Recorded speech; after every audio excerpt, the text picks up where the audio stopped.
Horacio Asbun, that's Horacio. I am the Chief of Hepatobiliary and Pancreas Surgery at Miami Cancer Institute and a professor of surgery. Fluorescence Guided Surgery, it allows you to better visualize certain aspects of the operation that would benefit the part of, for example, demarcation of areas that you want to take out or demarcation of areas that you want to keep. And it would also allow to see what is the vascular supply of certain organs during the surgery. Well, I use image-guided surgery during liver surgery predominantly, but also during adrenal surgery. Less frequently, I can use it in pancreas or intestinal surgery, but the majority of the times are to assess the liver that either I'm going to take out, the portion of the liver that I'm going to either take out, or the portion of the liver that I want to preserve. Also, it allows me to identify certain lesions that are in the liver and the extent of the resection, as well as the margins when I'm doing the resection of the liver. In experienced hands, the use of fluorescence guided surgery, it would allow me to demarcate better and be more precise on the area that I'm going to be taking out. In the drawings, in the anatomic drawings, we normally have direct lines, squared lines within the liver. But when we do the anatomic demarcation, in this case with image-guided surgery, we're able to see the actual lines of demarcation, and those lines don't usually follow the artist's demarcation or depiction of what the real anatomy is. Sometimes we're very surprised because they're quite different. Also, many patients have different variant anatomies, meaning that the blood supply to the liver is not always square in everybody. Like some people has a little larger noses or smaller noses. The different arteries that feed certain areas of the liver or the different veins that bring blood to certain areas of the liver are vary between patients. The use of this image-guided surgery allows you to better assess the exact variation for that particular patient. I feel that today we do liver surgery in a blind way. Yes, we have advanced tremendously, patients are doing much better, and we have brought a variety of innovations, but since it's a big solid organ, we're still doing it blindly. Then fluorescence imaging is probably the start of what is going to be a huge revolution on image-guided surgery. I feel that surgeons in not too far distant future are going to say, oh my God, how did we today used to do these surgeries blindly? I really feel that this is going to be an area of medicine that is going to grow even more exponentially than what it has happened up to now. We have seen how it has grown the last years, and we will be seeing that much more. I don't feel that what we have today in terms of the type of imaging is going to be the only one, or maybe the predominantly.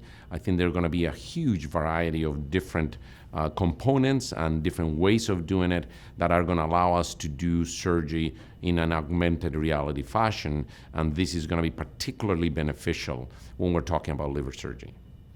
In terms of adrenals, the ideal situation would be to be able to find the vessels that go to the adrenals.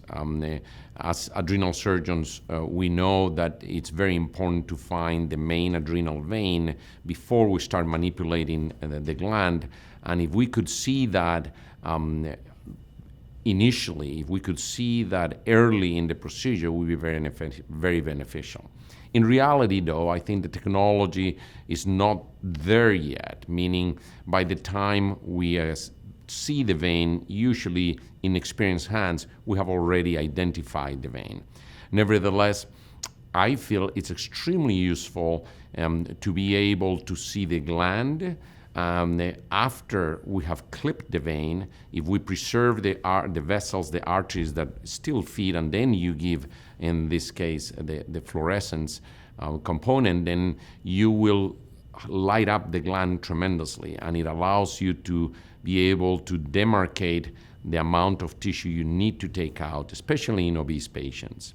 Having said that, it also allows you, when you feel that the patient would benefit from a partial adrenalectomy, depending the tumor, and without compromising, I would say, oncologic margins, but sometimes even if they're not cancer, without compromising the safety of the operation and the quality of the operation. In certain selected patients, you could do a partial adrenalectomy, and on those cases, this imaging is very useful. I think that convince is a pretty strong word. We're not here to sell a technology, and to be honest, we're all still in the very early stages of learning how good and how best we're going to utilize all of this. Then I think that it's just trying to assess where are the areas in which this particular technology will help that particular surgeon. Depending what that surgeon does, it would be more a sharing of knowledge or sharing of ideas, and then inviting them to see what we already know. And above all, I think one of the most important things is not to exaggerate what we already know and the benefits that we know are there, but to be honest and tell them these are the great things, these are things that we're still not sure about, but the process is improving. Many times you see, particularly in fluorescence imaging, that people likes to advertise it as absolutely it saves you from injuring a bile duct or saves you from this and that. And then when people hears those things and they jump into it and they encounter the difficulties, the obese patient, etc., then they get disappointed and they say, nah, this is not working.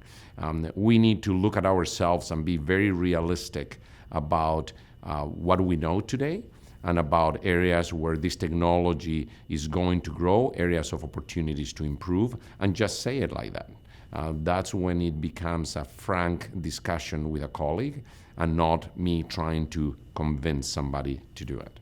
I think this is partly the same answer as before, meaning sharing what we know without exaggerating the benefits, and at the same time making sure that you transmit the idea that this has ways to go and that it has come from a long way already.